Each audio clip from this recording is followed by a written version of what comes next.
صحیح بخاری اور صحیح مسلم کا میں حوالہ دے چکا. بخاری 4418, صحیح مسلم میں 7016 سے 7019 تک ورڈ بائی ورڈ کعب ابن مالک کی حدیث میں پڑھتا ہوں. آپ متوجہ ہو کر سنیں, انشاءاللہ آپ کو ٹیسٹ آئے گا. اگر میں زبانی بیان کرتا تو اس کا وہ مزہ نہیں تھا. کعب ابن مالک کے بیٹے کا بیان ہے کہ میں نے کعب رضی اللہ تعالی عنہ سے ان کے غزوہ تبوک میں شریک نہ ہو سکنے کا واقعہ سنا. اب یہ تین اصحاب تھے, کعب ابن مالک رضی اللہ تعالیٰ عنہ, دوسرے مرارہ بن ربیع اور تیسرے حلال بن امیہ. ان تینوں کا ذکر اس حدیث میں آ جائے گا. تو ان کا بیٹا کہتا ہے کہ میں نے اپنے باپ سے یہ واقعہ سنا. انہوں نے بتایا کہ غزوہ تبوک کے سوا اور کسی غزوہ میں ایسا نہیں ہوا تھا کہ میں رسول اللہ صلی اللہ علیہ وسلم کے ساتھ شریک نہ ہوا ہوں. البتہ غزوہ بدر میں بھی شریک نہیں ہوا تھا, لیکن جو لوگ غزوہ بدر میں شریک نہیں ہو سکے ان کے متعلق آپ صلی اللہ علیہ وسلم نے کسی قسم کی ناراضگی کا اظہار نہیں فرمایا تھا. کیوں کہ آپ صلی اللہ علیہ وسلم اس موقع پر صرف قریش کے قافلے کی تلاش میں نکلے تھے. یہ ہم سورۃ الانفال میں سن چکے ہیں کہ وہ غزوہ بدر کے لیے تو گئے نہیں تھے, وہ تو ابو سفیان کے قافلے کے لیے گئے تھے. لیکن اللہ تعالیٰ کے حکم سے کسی پہلی تیاری کے بغیر آپ صلی اللہ علیہ وسلم کی دشمنوں سے ٹکر ہو گئی, اور میں لیلہ عقبہ ثانیہ میں بھی آپ صلی اللہ علیہ وسلم کی خدمت میں حاضر تھا. یہ وہ رات تھی جو ہجرت مدینہ سے پہلے چند انصار نے آپ صلی اللہ علیہ وسلم کے ہاتھ پر حج کے موقع پر بیعت کی اور آپ کو دعوت دی کہ آپ ہجرت کر کے مدینہ شریف آ جائیں. تو یہ اصل میں آپ کی زندگی کا ٹرننگ پوائنٹ تھا کہ آپ کو ایک الٹرنیٹو بیس مل گئی مدینہ شریف کے اندر, اور وہاں سے پھر آپ کی دعوت لانچ ہوئی. تو یہ صحابی کہتے ہیں میرے لیے تو یہ فخر کی بات تھی کہ میں تو اس رات میں بھی حضور کے ہاتھ پر بیعت کرنے والے جو چند لوگ تھے ان میں شامل تھا. تو میں اپنے لیے اعزاز غزوہ بدر سے بھی بڑھ کر سمجھتا ہوں, اور میں لیلہ عقبہ میں حضور صلی اللہ علیہ وسلم کی خدمت میں حاضر ہوا تھا. یہ وہی رات ہے جس میں ہم نے مکہ میں اسلام کے لیے عہد کیا تھا, اور مجھے تو یہ غزوہ بدر سے بھی زیادہ عزیز ہے, اگرچہ بدر کا لوگوں کی زبانوں پر چرچا زیادہ ہونے لگا ہے. میرا واقعہ یہ ہے کہ میں اپنی زندگی میں کبھی اتنا قوی اور اتنا صاحب مال نہیں ہوا تھا جتنا اس موقع پر تھا, یعنی غزوہ تبوک کے موقع پر. جبکہ میں آپ صلی اللہ علیہ وسلم کے ساتھ تبوک کے غزوے میں شریک نہیں ہو سکا. اللہ کی قسم اس سے پہلے کبھی میرے پاس 2 اونٹ بھی جمع نہیں ہوئے تھے, لیکن اس موقع پر میرے پاس 2 اونٹ موجود تھے. آپ صلی اللہ علیہ وسلم جب کبھی بھی کسی غزوے کے لیے تشریف لے جاتے تو آپ صلی اللہ علیہ وسلم اس کے لیے ذو معنی الفاظ استعمال فرمایا کرتے تھے. لیکن غزوہ تبوک کا جب موقع آیا تو گرمی بڑی سخت تھی, سفر بھی بہت لمبا تھا, بیابانی راستہ تھا, اور دشمن کی فوج بھی کثرت سے تھی. تمام مشکلات سامنے تھیں. اس لیے آپ صلی اللہ علیہ وسلم نے مسلمانوں کو اس غزوے سے متعلق بہت تفصیل کے ساتھ بتا دیا تھا. یعنی پہلے آپ صلی اللہ علیہ وسلم جو ہے وہ کنائے سے گفتگو کرتے تھے تاکہ کوئی دشمن سن نہ لے, راز لیک نہ ہو جائے. مثلا بخاری مسلم میں آتا ہے آپ نے اگر مشرق کی طرف جانا ہوتا تھا تو آپ کہتے تھے مغرب میں جائیں گے, تو ہم سمجھ جاتے تھے کہ ہم نے مشرق میں جانا ہے. لیکن یہ ایسا خطرناک موقع تھا کہ آپ نے کھل کر ساری بات کی کہ بھئی یہ ایسا غزوہ ہے, یہ ڈیسائسو ہے. ظاہر ہے انٹرنیشنل لیول پہ مسلمانوں کی دھاک بیٹھنے والی تھی, اور آئندہ آنے والی فتوحات ساری اسی غزوہ تبوک پہ ڈیپینڈنٹ تھی. اور سفر بڑا کٹھن تھا, گرمیوں کا موسم تھا, پھل پک کر تیار ہونے والے تھے, اور وہ کہہ رہے ہیں کہ بڑا لمبا سفر تھا. ایریل ڈسٹنس آج بھی اگر جہاز سے سفر کریں تو 550 کلومیٹر بنتا ہے, اور جو ویسے سڑک کا راستہ ہے, یہ پیدل کا راستہ, وہ 700 کلومیٹر بنتا ہے غزوہ تبوک کا, تبوک کے مقام تک پہنچنے کے لیے. اب اتنا مشکل سفر 30,000 جانثار صحابہ کرام رضوان نے کیا, لیکن کچھ پیچھے بھی رہ گئے. تو رومن امپائر سامنے سے 1.5 سے 2 لاکھ کی فوج لے کر کیسر روم آ گیا, لیکن آپ صلی اللہ علیہ وسلم کی ایسی دہشت پڑی کہ وہ مقابلہ کیے بغیر بھاگ گیا. پھر آپ صلی اللہ علیہ وآلہ وسلم نے 20 دن تک وہاں پر قیام کیا, ارد گرد کے قبائل کے ساتھ آپ صلی اللہ علیہ وآلہ وسلم نے معاہدے کیے, اور پھر آپ صلی اللہ علیہ وسلم واپس تشریف لے کر آئے. اور پھر دھاگ بیٹھ گئی کہ رومن امپائر بھی 30,000 صحابہ اکرام علیہم رضوان جانثاروں کا مقابلہ نہیں کر سکی. بہرحال وہ کہتے ہیں کہ آپ صلی اللہ علیہ وسلم نے چونکہ بڑی کریٹیکل جنگ تھی, بڑی تفصیل سے ہمیں بتایا, اور کوئی ڈھکی چھپی بات نہیں کی, تاکہ اس کے مطابق ہم پوری طرح تیاری کر لیں. چنانچہ آپ صلی اللہ علیہ وسلم نے اس سمت کی بھی نشاندہی کر دی جدھر سے آپ کے جانے کا ارادہ تھا. مسلمان بھی آپ صلی اللہ علیہ وسلم کے ساتھ بہت تھے, اتنے زیادہ مسلمان تھے کہ کسی رجسٹر میں اگر ناموں کا لکھنا بھی ہوتا تو مشکل پڑ جاتا. کوئی بھی شخص اگر اس غزوے میں شریک نہ ہونا چاہتا تو وہ یہ خیال کر سکتا تھا کہ اس کی غیر حاضری کا کسی کو پتہ نہیں چلے گا. 30,000 لوگوں میں نہ کوئی کیمرے ہیں، نہ کوئی اس طریقے سے سسٹم ہے کہ آپ کسی کو وہ ڈیٹیکٹ کر سکیں اس حوالے سے کہ یہ فلاں آیا یا فلاں نہیں آیا. تو کہتے ہیں کہ اگر کوئی جان بوجھ کر بھی چھپ جاتا ہے اتنے ہزاروں کے مجمع میں تو پتہ نہ چلتا، سوائے اس کے کہ اللہ تعالیٰ وحی کے ذریعے آپ صلی اللہ علیہ وسلم کو آگاہ کر دیتا. ہاں اللہ تعالیٰ بتا دیتا تو یہ پتہ چل جاتا. تو اس حدیث سے یہ بات بھی پتہ چلی کہ صحابہ کا یہ عقیدہ تھا کہ آپ صلی اللہ علیہ وسلم کو اللہ کی طرف سے وحی کے ذریعے کو غیبی خبر پتہ چل جائے تو چل جائے، ورنہ آپ صلی اللہ علیہ وسلم خود سے غیب کو حاصل نہیں کر سکتے تھے.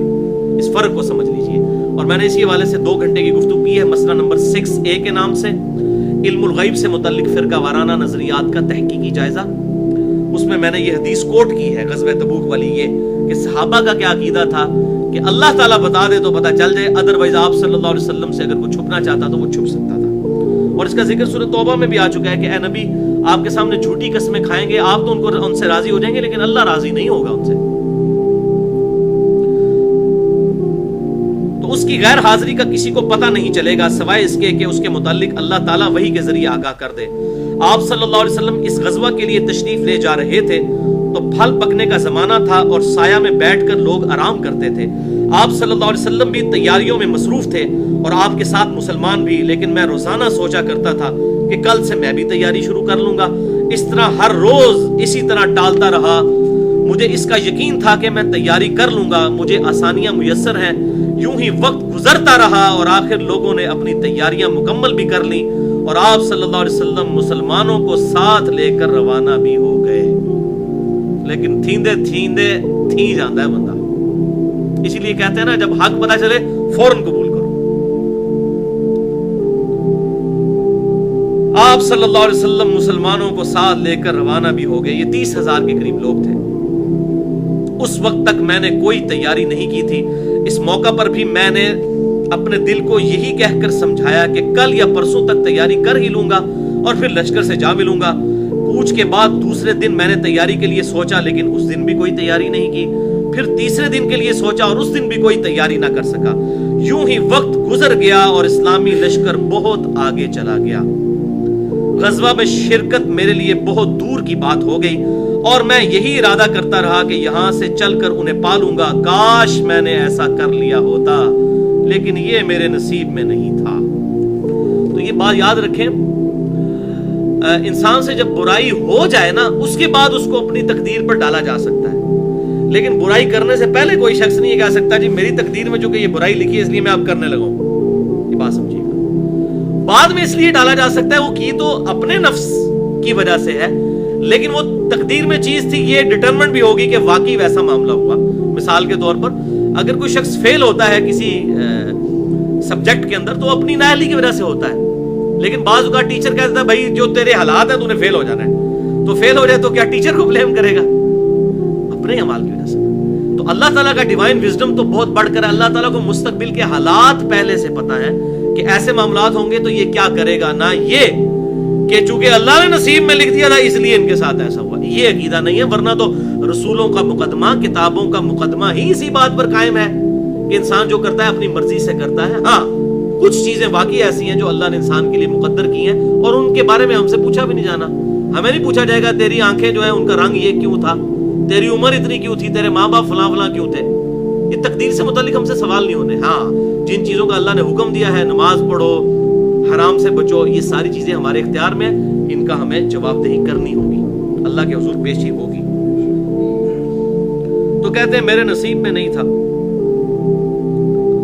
آپ صلی اللہ علیہ وسلم کے تشریف لے جانے کے بعد جب میں باہر نکلتا تو مجھے بڑا دکھ ہوتا، کیونکہ یا تو وہ لوگ نظر آتے تھے جن کے چہروں سے منافقت ٹپکتی تھی، یا پھر وہ لوگ نظر آتے تھے جنہیں اللہ نے معذور اور ضعیف قرار دے دیا تھا. تو یہ بڑی امبیرسمنٹ ہے.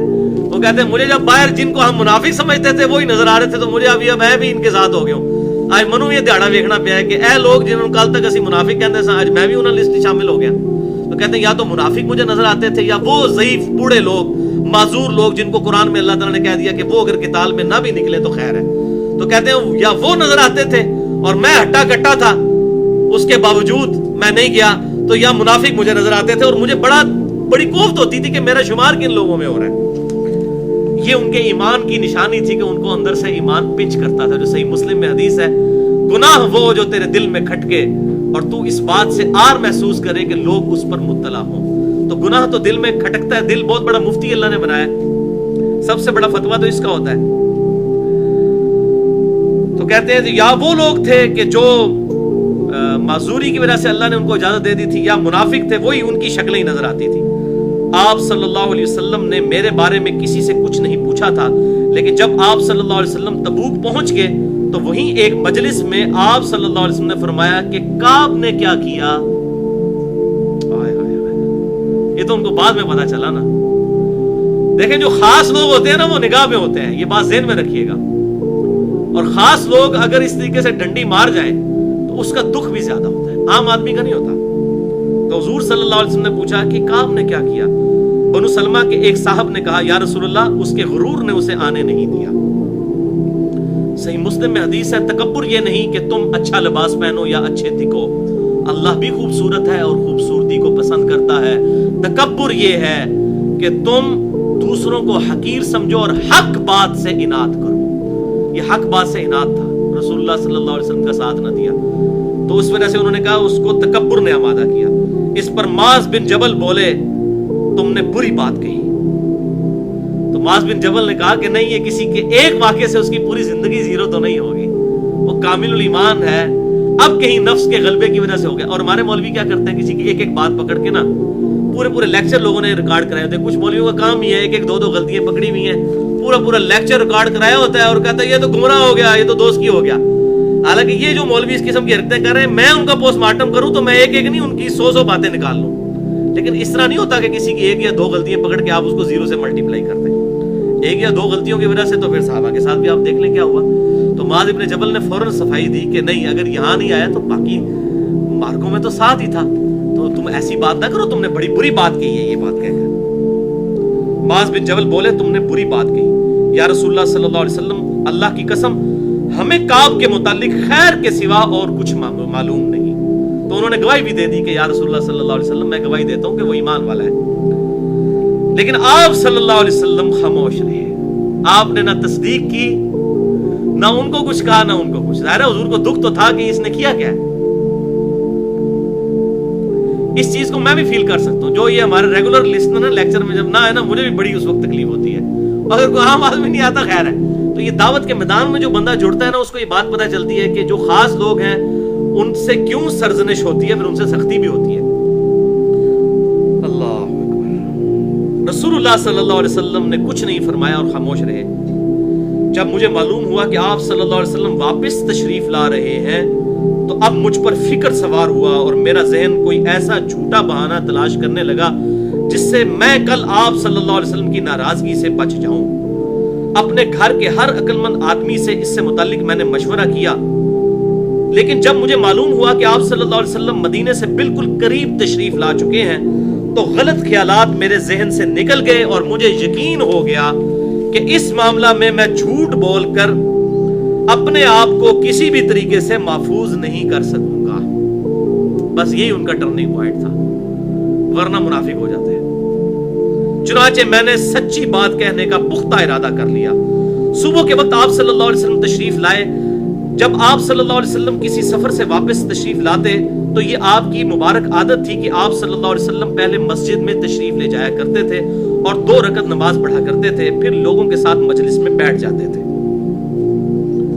جب آپ صلی اللہ علیہ وسلم اس عمل سے فارغ ہو چکے تو آپ صلی اللہ علیہ وسلم کی خدمت میں لوگ آنے لگے جو غزوہ میں شریک نہیں ہو سکے تھے اور قسم کھا کھا کر اپنے عذر بیان کرنے لگے، یعنی وہی منافقین جو سورہ التوبہ میں ذکر آیا ہے، 11واں پارہ شروع سے ہوتا ہے کہ ان قریب یہ قسمیں اٹھا کر کہیں گے یا رسول اللہ میری بیوی بیمار تھی، یا رسول اللہ میرا بچہ بیمار تھا، یہ تھا وہ تھا۔ تو یہ تو آپ کو راضی کر لیں گے لیکن اللہ کو راضی نہیں کر سکتے، اللہ کو تو پتہ ہے یہ جھوٹ بول رہے ہیں۔ لوگ قسمیں کھا کھا کر اپنے عذر بیان کرنے لگے اور ایسے لوگوں کی تعداد 80 کے قریب تھی۔ آپ صلی اللہ علیہ وسلم نے ان کے ظاہر کو قبول فرما لیا اور ان سے عہد لیا، ان کے لیے مغفرت کی دعا فرمائی اور ان کے باطن کو اللہ کے سپرد کر دیا۔ آپ صلی اللہ علیہ وسلم کی یہ شفقت تھی، آپ نے کہا ٹھیک ہے چھوڑ دے گے سب کو، اور دعا بھی کر دی ان کے لیے۔ یا رسول اللہ، آپ اندر چور بھی تو سب کے تھے نا، یا رسول اللہ دعا کرو، ہمارے لیے دعا بھی کرو۔ اب دعا کس لیے کروا رہے تھے؟ پتہ تو تھا کہ غلطی کی ہوئی ہے، اور جو منافق تھے وہ یہ چاہتے تھے کہ تاکہ حضور کو یقین آ جائے کہ ہم آپ پر کامل الایمان مومنین میں ہم بھی شامل ہیں۔ تو آپ صلی اللہ علیہ وسلم نے سب کو رخصت کر دیا۔ اس کے بعد میں حاضر ہوا، میں نے سلام کیا تو آپ صلی اللہ علیہ وسلم مسکرائے، اور آپ کی مسکراہٹ میں ایک ناراضگی اور طنز تھا۔ اللہ اکبر۔ اس مسکراہٹ کی جو تکلیف ہے وہ حضرت کعب بن مالک نے محسوس کی، کہ وہ ہوتا ہے نا طنزیہ کسی پر مسکرانا، کہ اچھا آگے ہو کعب، تم بھی ان لوگوں میں شامل۔ اللہ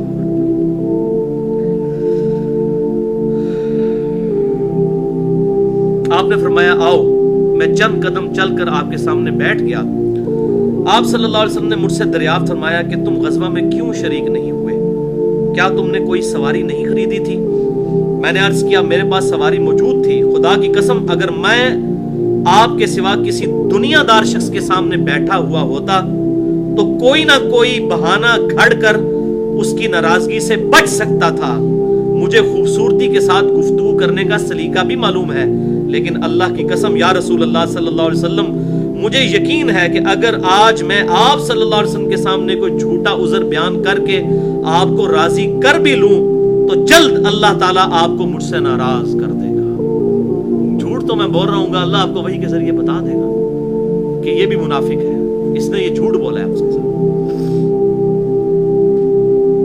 اس کی بجائے اگر میں آپ سے سچی بات بیان کروں تو یقیناً آپ کو میری طرف سے ناراضگی تو ہوگی، لیکن اللہ سے مجھے معافی ملنے کی امید ہو جائے گی۔ یہ ہے ایمان۔ کہتے ہیں یا رسول اللہ صلی اللہ علیہ وسلم وقتی طور پہ آپ کی ناراضگی کا سامنا ہوگا، لیکن میں شریعت کی پابندی کو پورا کروں گا۔ اللہ تعالیٰ آپ کو اگر اس معاملے میں ناراض کرے گا تو اس معاملے میں ہو سکتا ہے اللہ تعالیٰ میری توبہ قبول کر کے آپ کو راضی کر دے مجھ سے۔ نہیں، اللہ کی قسم مجھے کوئی عذر نہیں تھا، اللہ کی قسم اس وقت سے پہلے میں کبھی اتنا فارغ البال نہیں تھا، اور پھر بھی میں آپ صلی اللہ علیہ وسلم کے ساتھ شریک نہیں ہو سکا۔ آپ صلی اللہ علیہ وسلم نے فرمایا اچھا اب تم یہاں سے چلے جاؤ یہاں تک کہ اللہ تعالیٰ تمہارے بارے میں کوئی فیصلہ صادر فرمائے۔ تو حضور صلی اللہ علیہ وسلم نے باقیوں کا تو عذر قبول کر لیا، ان کے بارے میں کہا کہ اب تم جاؤ، اللہ تعالیٰ جانے اور اس کا معاملہ، میں اب اس معاملے میں نہیں پڑوں گا۔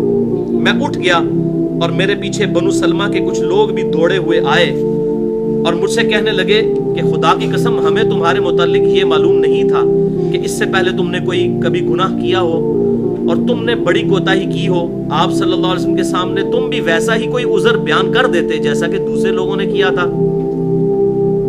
تمہارے گناہ کے لیے حضور صلی اللہ علیہ وسلم کا اللہ کے حضور استغفار کرنا ہی کافی ہو جاتا۔ یہ وہ لوگ جو آج کل بھی ہیں، کچھ بھی ہیں، اللہ تیرے محبوب کی امت سے ہیں، اس ٹائم بھی ایسے لوگ موجود تھے، انہوں نے کہا جی جھوٹ مارنا سی، چپ کر کے بعد معافی مانگ لینی سی، اللہ تعالیٰ نے حضور صلی اللہ علیہ وسلم دعا کر دیندے تھے، چھٹی ہو جاتی۔ اب یہ ایسے لوگ بھی، ہر کامل ایمان تو سارے نہیں ہوتے نا، بیچارے کمزور ایمان والے بھی تھے، اس قسم کے مشورے دینے والے بھی بیچ میں شامل تھے۔ ان کے تسی جناب اپنی بےزتی کرا لی ہوتے، سارے لوگ کہتے ہیں ان کے جناب دیکھو کیا ہو گیا، تو آپ بھی کوئی بہانہ کر لیتے تو پھر حضور صلی اللہ علیہ وسلم سے دعا کروا لیتے۔ تو اب ان کو بھی پتا تھا اس طریقے سے 2 نمبری والی دعا جو میں کرواؤں گا زبردستی حضور صلی اللہ علیہ وسلم کے ساتھ، تو میں تو یہ دھوکہ دے رہا ہوں گا، آپ صلی اللہ علیہ وسلم اگر دعا کر بھی دیں گے تو وہ تو اللہ تعالیٰ نے معاملہ اس کا طے کرنا ہے نا۔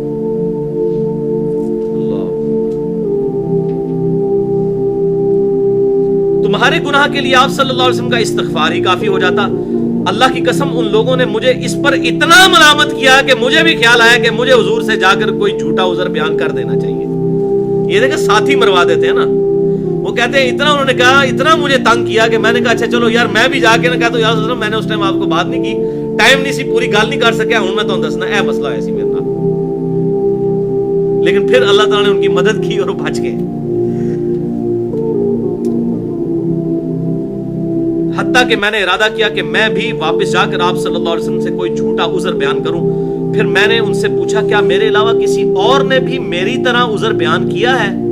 تو انہوں نے کہا ہاں 2 حضرات نے اسی طرح کی معذرت کی ہے جس طرح کی تم نے کی ہے، اور انہیں بھی وہی جواب ملا ہے جو تمہیں ملا ہے۔ تو میں نے پوچھا وہ دونوں کون ہیں؟ انہوں نے بتایا کہ مرارہ بن ربی اور حلال بن امیہ رضی اللہ تعالی عنہما، ان دو ایسے صحابہ کا نام انہوں نے لیا جو سالے تھے اور غزوہ بدر میں بھی شریک ہوئے تھے۔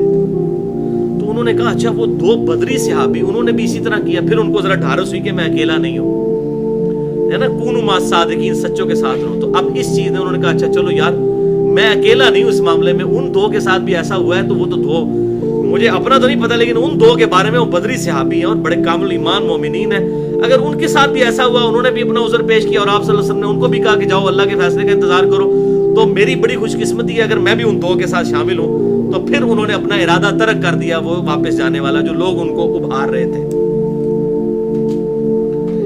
ان کا طرز عمل میرے لیے نمونہ بن گیا، چنانچہ انہوں نے جب ان بزرگ صحابہ کا نام لیا تو میں اپنے گھر چلا آیا اور آپ صلی اللہ علیہ وسلم نے لوگوں کو ہم سے بات چیت کرنے کی ممانعت کر دی، یعنی مقاطع کر دیا، سوشل بائیکاٹ کر دیا، تمام صحابہ کو حکم دے دیا آپ صلی اللہ علیہ وسلم نے کہ اب ان کے نہ تو سلام کا جواب کوئی دے گا نہ ان کے ساتھ کوئی بات کرے گا، سوشل بائیکاٹ ہے اب ان کا، ان کے ساتھ کسی نے کوئی بات نہیں کرنی۔ یہ بہت بڑا امتحان تھا، اور ظاہر ہے کہ ایک مسلمان معاشرے میں جہاں پر ایک جماعتی زندگی ہوتی ہے وہاں پر اس طریقے سے لوگوں کی اصلاح کے لیے ایسا بائیکاٹ کرنا ضروری ہو جاتا ہے۔ تو سوشل بائیکاٹ ان کا ہو گیا اس اسلامی معاشرے کے نظم و ضبط کو قائم کرنے کے لیے۔ بہت سے لوگ جو غزوے میں شریک نہیں ہوئے تھے ان میں سے صرف ہم 3 ہی تھے، لوگ ہم سے الگ رہنے لگے اور سب لوگ بدل گئے، ایسا نظر آتا تھا کہ ہم سے ساری دنیا بدل گئی ہے، ہمارا اس سے کوئی واسطہ ہی نہیں ہے۔ 50 دن تک ہم اسی طرح رہے۔ یہ 50 دن بڑا ٹائم ہے اس حالت میں ایک کامل الایمان صحابی کے لیے گزارنا، کہ نہ حضور سلام کا جواب دیں اور نہ صحابہ دیں، نہ کوئی بات کرنے کے لیے تیار ہو۔ اللہ، میرے 2 ساتھیوں نے تو اپنے گھروں سے نکلنا ہی چھوڑ دیا تھا، بس روتے ہی رہتے تھے، لیکن میرے اندر ہمت تھی، میں باہر نکلتا تھا، مسلمانوں کے ساتھ نماز میں بھی شریک ہوتا تھا اور بازاروں میں بھی گھوما کرتا تھا، لیکن مجھ سے کوئی بولتا نہیں تھا۔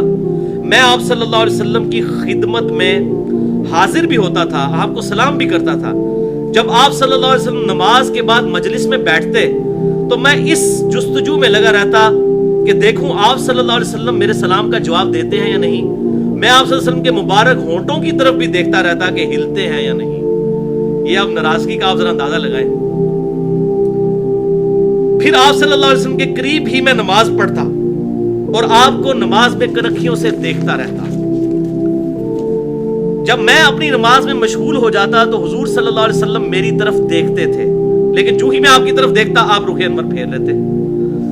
اب حضور صلی اللہ علیہ وسلم، اب آگ تو دونوں طرف لگی ہوئی تھی، ظاہر ہے حضور کے صحابی تھے، حضور کو دل میں تو محبت تھی، حریص علیکم بالمؤمنین رؤوف الرحیم۔ تو آپ صلی اللہ علیہ وسلم جب وہ نہیں دیکھ رہے تھے حضور پھر ان کی طرف دیکھ رہے تھے، جیسے ہی وہ دیکھتے تھے حضور اپنی ناراضگی اظہار کرتے تھے، یہ شو کروانے کے لیے کہ میں تیری طرف نہیں دیکھ رہا۔ جب میں اپنی نماز میں مشغول ہو جاتا تو آپ صلی اللہ علیہ وسلم میری طرف دیکھتے، لیکن جو ہی میں آپ کی طرف دیکھتا آپ رخ انور پھیر لیتے۔ آخر جب اس طرح لوگوں کی بے رخی بڑھتی ہی گئی تو میں ایک دن ابو قتادہ کے باغ کی دیوار پر چڑھ گیا، وہ میرے چچا زاد بھائی تھے اور مجھے ان سے بڑا گہرا تعلق تھا۔ میں نے انہیں سلام کیا، لیکن اللہ کی قسم انہوں نے بھی میرے سلام کا جواب نہ دیا۔ میں نے کہا ابو قتادہ تمہیں اللہ کی قسم کیا تم جانتے نہیں اللہ اور اس کے رسول سے مجھے کتنی محبت ہے؟ انہوں نے کوئی جواب نہیں دیا۔ میں نے دوبارہ ان سے یہی سوال کیا اللہ کی قسم دے کر، لیکن پھر بھی وہ خاموش رہے۔ پھر میں نے تیسری دفعہ اللہ کا واسطہ دے کر ان سے یہی سوال کیا۔ اس مرتبہ انہوں نے صرف اتنا کہا اللہ اور اس کا رسول بہتر جانتے ہیں۔ جواب ان کو بھی نہیں دیا۔ وہ اب کہہ رہے ہیں میں اللہ اور اس کے رسول سے محبت کرنا، ان کا اللہ اور اس کا رسول بہتر جانتے ہیں جو معاملہ کرنا ہے تیرے ساتھ۔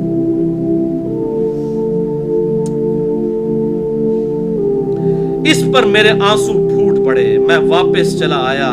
ایک دن میں مدینہ کے بازار میں جا رہا تھا کہ شام کا ایک کاشتکار جو غلہ بیچنے کے لیے مدینہ آیا تھا وہ پوچھ رہا تھا کعب بن مالک کہاں رہتا ہے؟ لوگوں نے میری طرف اشارہ کیا تو وہ میرے پاس آیا اور ملک غسان کا ایک خط مجھے دیا، اور اس خط میں یہ تحریر تھا۔ یہ غسان کا جو بادشاہ ہے یہ وہی تھا کہ جس نے حضور صلی اللہ علیہ وسلم کے ایلچی کو شہید کر دیا تھا، سیدنا حارث بن عبید کو۔ اس کا نام تھا شرابیل بن عمرو۔ تو ایلچی کا قتل جو ہے وہ اس زمانے میں سفیر کا قتل جو ہے اعلان جنگ سمجھا جاتا تھا۔ تو اسی کے ریونج پہ آپ صلی اللہ علیہ وآلہ وسلم غزوہ تبوک کے لیے روانہ ہوئے۔ پہلے آپ نے حضرت خالد بن ولید اور وہ باقی اصحاب گئے تھے اور وہاں پر پھر باقی شہید ہوئے. حضرت زید بن حارثہ رضی اللہ تعالی عنہ ان کی قیادت میں لشکر بھیجا تھا غزوہ موتا, اور پھر آپ صلی اللہ علیہ وسلم پھر خود غزوہ حنین کے بعد گئے تھے.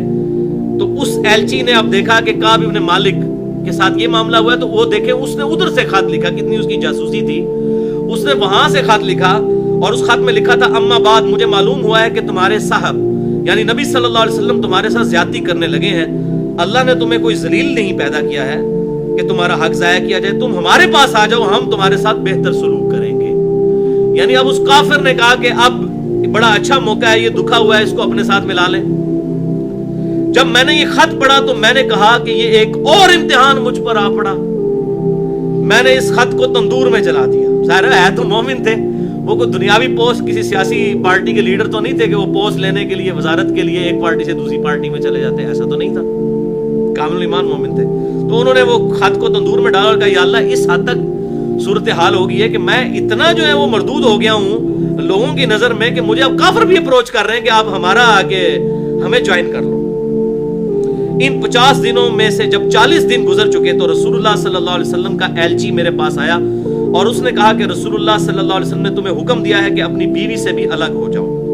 میں نے پوچھا کیا میں اسے طلاق دے دوں یا مجھے کیا کرنا ہے؟ تو انہوں نے بتایا کہ نہیں, آپ صلی اللہ علیہ وسلم نے صرف یہ کہا ہے کہ اپنی بیوی کے پاس مت جاؤ. میرے دونوں ساتھیوں کو جنہوں نے میری طرح معذرت کی تھی انہیں بھی یہی حکم بھجوا دیا. میں نے اپنی بیوی سے کہا کہ اب تم اپنے میکے چلی جاؤ اور اس وقت تک وہیں رہو جب تک اللہ تعالیٰ اس معاملے کا کوئی فیصلہ نہ کر دے. کعب رضی اللہ تعالیٰ عنہ کہتے ہیں کہ حلال بن امیہ جن کا مقاطعہ ہوا تھا, یعنی ان تینوں میں سے جو حلال بن امیہ تھے, وہ کہتے ہیں کہ وہ ایک بوڑھے شخص تھے اور کمزور تھے, ان کے پاس کوئی خادم بھی نہیں تھا. کیا اگر ان کی بیوی نے آ کر آپ صلی اللہ علیہ وسلم کی خدمت میں عرض کیا کہ کیا اگر میں ان کی خدمت کروں تو آپ ناپسند تو نہیں فرمائیں گے؟ اب دیکھیں بیویاں بھی بجائے اپنے خامند کا ساتھ دینے کے آپ صلی اللہ علیہ وسلم کے پاس گئی ہیں کہ یا رسول اللہ آپ اجازت دیں, تو میرا خامند تو بوڑھا ہے, اس کا بھی آپ نے بائیکاٹ کیا, تو وہ بیچارہ بوڑھا آدمی ہے, وہ کیسے گزارا کرے گا؟ آپ صلی اللہ علیہ وسلم نے فرمایا کہ صرف وہ تم سے صحبت نہ کریں, یعنی ازدواجی تعلق قائم نہ کریں, ویسے تم دونوں ساتھ میاں بیوی رہ سکتے ہو. تو بیوی نے آگے سے عرض کی اللہ کی قسم یا رسول اللہ صلی اللہ علیہ وسلم میرا خامن تو کسی چیز کے لیے حرکت بھی نہیں کر سکتا جب سے آپ ان سے ناراض ہوئے ہیں. وہ دن اور آج کا دن 40 دن گزرنے کو ہیں کہ ان کے آنسو نہیں تھمتے. تو یا رسول اللہ صلی اللہ علیہ وسلم بیوی کی اس کو کہاں سے ہوش, تو 40 دن سے اس کے آنسو نہیں. یہ ہے جناب جو بخاری مسلم کی حدیث ہے, تم اس وقت تک تم میں سے کوئی مؤمن ہی نہیں ہو سکتا جب تک کہ میں اسے اس کے ماں باپ اولاد اور سب لوگوں سے بڑھ کر عزیز نہ ہو. جو یہ اس کی پریکٹیکل مثال ہے. یہاں لوگ کہتے ہیں جناب داڑھی اس لیے نہیں رکھتا کہ بیوی منع کرتی ہے. بیوی جناب داڑھی نہیں رکھنے دیتی, اور اوتھے تسی دیکھ لو جناب بیوی کیا کہہ رہی ہے کہ وہ میرے قریب آنا تو دور کی بات, اس کے تو آنسو نہیں رک رہے جب سے آپ ناراض ہیں. میرے گھر کے بعض لوگوں نے مجھے کہا, اب دیکھیں یہ پھر مشورہ دینے والے آ گئے ہیں, انہوں نے کہا کہ جس طرح حلال بن امیہ کی بیوی نے ان کی خدمت کی اجازت مانگ لی ہے تو تم بھی جا کر حضور سے اجازت لے لو کہ تمہاری بیوی بھی تمہاری خدمت کر لیا کرے. یہ مشورہ دینے والے جو لوگ ہوتے ہیں نا, اپنی طرف سے بیچارے مخلص ہوتے ہیں لیکن وہ کسی کا بیڑا غرق بھی ہو سکتا ہے اس معاملے میں. تو انہوں نے کہا اللہ کی قسم میں کبھی بھی رسول اللہ سے ایسی اجازت نہیں لوں گا. میں جوان ہوں, معلوم نہیں جب اجازت لینے جاؤں تو حضور مجھے کیا کہہ دیں کہ ہاں جی تنو تو اجازت نہیں ہو, تو بڑھا آدمی سی میں نے اس لیے اجازت دی, تو جوان آدمی 35 سال تیری عمر ہے تو تو کہہ رہا ہے کہ مجھے بیوی خدمت کے لیے چاہیے. اس طرح 10 دن اور گزر گئے, یعنی 50 دن. اور جب سے آپ صلی اللہ علیہ وسلم نے ہم سے بات چیت کرنے کی ممانعت فرمائی تھی اس کے 50 دن پورے ہو گئے. 50ویں رات کی صبح کو جب میں فجر کی نماز پڑھ چکا اور اپنے گھر کی چھت پر بیٹھا ہوا تھا, اسی طرح جس کا ذکر اللہ تعالیٰ نے کیا ہے کہ میرا دم گھٹا جا رہا تھا اور زمین اپنی تمام وسعتوں کے باوجود میرے لیے تنگ ہو چکی تھی. وہ کہتے ہیں یہ حالت میری 50ویں دن تھی جو اللہ تعالیٰ نے ذکر کیا. حتی اذا ضاقت علیہم الارض بما رحبت وضاقت علیہم انفسهم وظنوا ان لا ملجأ من اللہ الا الیہ, کہ زمین اپنی وسعت کے باوجود ان پر تنگ ہو چکی تھی. کہتے ہیں یہ حالت میری ہو چکی تھی, اللہ نے بھی ذکر کیا قرآن میں, واقعی میری حالت یہی تھی. 50 دن پورے ہو گئے, لیکن ان مع العسر یسرا, ہر مشکل کے بعد آسانی آ جاتی ہے. اب آسانی آئی تو میں نے ایک پکارنے والے کی پکار سنی، جبل صلا پر چڑھ کر کوئی بلند آواز سے کہہ رہا تھا، اے کعب بن مالک تمہیں بشارت ہو۔ انہوں نے بیان کیا کہ یہ سنتے ہی میں سجدے میں گر پڑا اور مجھے یقین ہو گیا کہ اب مجھ پر فراخی آ جائے گی، تنگی کے بعد آسانی۔ فجر کی نماز کے بعد رسول اللہ صلی اللہ علیہ وسلم نے اللہ کی بارگاہ میں ہماری توبہ کی قبولیت کا اعلان فرما دیا تھا۔ لوگ میرے ہاں بشارت دینے کے لیے آنے لگے اور میں میرے دو ساتھیوں کو بھی جا کر بشارت دی۔ ایک شخص زبیر ابن عوام جو عشرہ مبشرہ میں سے اپنا گھوڑا دوڑائے ہوئے آ رہے تھے، ادھر قبیلہ اسلم کے ایک صحابی نے پہاڑی پر چڑھ کر آواز دی اور آواز گھوڑے سے زیادہ تیز تھی۔ جن صحابی نے صلا پہاڑی پر آواز دی تھی، جب وہ میرے پاس بشارت دینے کو آئے تو میں نے اپنے دونوں کپڑے اتار کر بشارت کی خوشی میں انہیں دے دیے، اور اللہ کی قسم اس وقت ان دو کپڑوں کے سوا میرے پاس کوئی اور پہننے کی چیز نہیں تھی۔ میں نے اب یعنی پہننے کی چیز مراد ہے کہ کوئی اچھے کپڑے نہیں تھے، وہی اچھے کپڑے تھے۔ میں نے اپنے ساتھی ابو قتادہ سے 2 کپڑے مانگ کر پہنے اور حضور صلی اللہ علیہ وسلم کی خدمت میں حاضر ہوا۔ یعنی اب ان کی غیر موجودگی میں اناؤنسمنٹ ہوئی تھی کہ ان کی توبہ قبول ہے۔ اب یہ پہلی دفعہ پیش ہونے جا رہے ہیں، یہ ڈراپ سین ہے۔ جوگ در جوگ لوگ مجھ سے ملاقات کرتے جاتے تھے اور مجھے توبہ کی قبولیت پر بشارت دیتے جاتے تھے، کہتے تھے اللہ کی بارگاہ میں توبہ کی قبولیت مبارک ہو۔ اچھا، حضرت کعب کو یہ نہیں پتا تھا کہ ہمارے لیے آیتیں نازل ہو گئی ہیں، وہ یہ تھا کہ حضور کو وحی خفی کے ذریعے بتا دیا گیا ہے۔ ان کو کیا پتا تھا کہ کتنی بڑی خوش نصیبی ہونے والی ہے۔ کعب کہتے ہیں کہ آخر میں مسجد میں داخل ہوا، حضور صلی اللہ علیہ وسلم تشریف رکھتے تھے، چاروں طرف صحابہ کا مجمع تھا۔ سیدنا طلحہ بن عبید اللہ، یہ بھی عشرہ مبشرہ میں سے ہیں، دوڑ کر میری طرف بڑھے اور مجھ سے مصافحہ کیا اور مبارک دی۔ اللہ کی قسم وہاں موجود مہاجرین میں سے کوئی بھی شخص ان کے سوا میری طرف نہ آیا۔ طلحہ کا یہ احسان میں کبھی نہیں بھولوں گا۔ پھر کہتے ہیں کہ جب میں نے رسول اللہ صلی اللہ علیہ وسلم کو سلام کیا تو آپ صلی اللہ علیہ وسلم نے فرمایا، اور آپ صلی اللہ علیہ وسلم کا چہرہ مبارک خوشی اور مسرت سے دمک اٹھا تھا، اس مبارک دن کے لیے تمہیں بشارت ہو اے کعب، جو تمہاری عمر کا سب سے مبارک دن ہے۔ کعب کہتے ہیں میں نے عرض کیا یا رسول اللہ صلی اللہ علیہ وسلم، یہ بشارت آپ کی طرف سے ہے یا اللہ کی طرف سے ہے؟ اللہ تو آپ نے فرمایا اللہ کی طرف سے۔ آپ صلی اللہ علیہ وسلم اتنے خوش تھے، اور آپ صلی اللہ علیہ وسلم جب کسی بات پر خوش ہوتے تھے تو چہرہ مبارک روشن ہو جاتا تھا جیسا کہ چاند کا ٹکڑا ہو۔ آپ صلی اللہ علیہ وسلم کی مسرت ہم چہرہ مبارک پر سمجھ جایا کرتے تھے۔ پھر جب میں آپ صلی اللہ علیہ وسلم کے سامنے بیٹھ گیا تو عرض کیا یا رسول اللہ صلی اللہ علیہ وسلم، اپنی توبہ کی قبولیت کی خوشی میں اپنا تمام مال اللہ اور اس کے رسول کی راہ میں صدقہ کرتا ہوں۔ آپ صلی اللہ علیہ وسلم فرمایا لیکن کچھ مال اپنے پاس بھی رکھ لو، یہ زیادہ بہتر ہے۔ میں نے عرض کیا پھر میں خیبر کا حصہ اپنے پاس رکھتا ہوں جو یعنی مال غنیمت میرے سے ملا تھا۔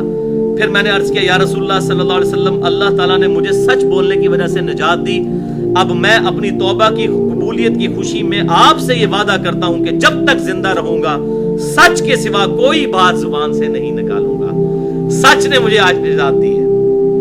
بس اللہ کی قسم جب سے میں نے آپ صلی اللہ علیہ وسلم کے یہ سامنے عہد کیا، میں کسی ایسے مسلمان کو نہیں جانتا جسے اللہ تعالیٰ نے سچ بولنے کی وجہ سے اتنا نوازا ہو جتنی نوازشات مجھ پر سچ بولنے کی وجہ سے کی۔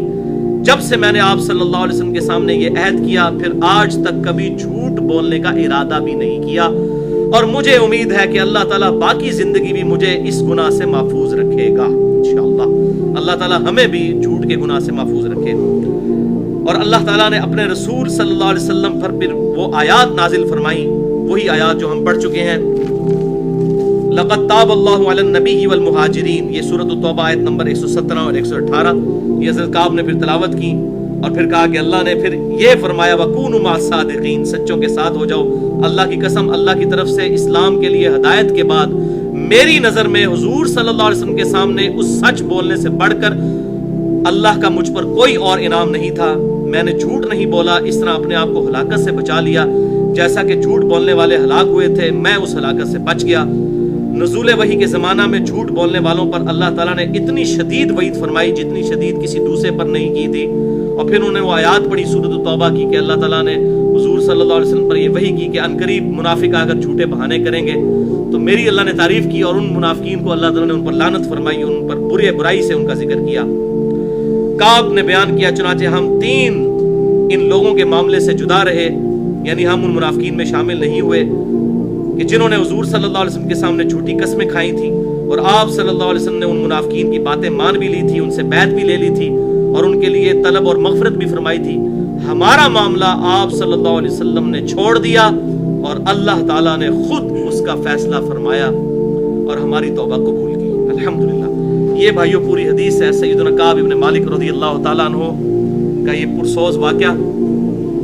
یہ میں نے اس لیے پورا بیان کیا کہ یہ ڈاکٹر اسرار صاحب نے بھی اپنی تفسیر کے دوران اس واقعے کو سکپ کیا اور انہوں نے کہا کہ یہ واقعہ آپ خود تفہیم القرآن میں پڑھ لیں. بلکہ مجھے بڑی حیرانگی ہوئی، انہوں نے کہا کہ بخاری مسلم تو آپ کو شاید نہ مل سکے تو آپ تفہیم القرآن میں سے پڑھ لیں.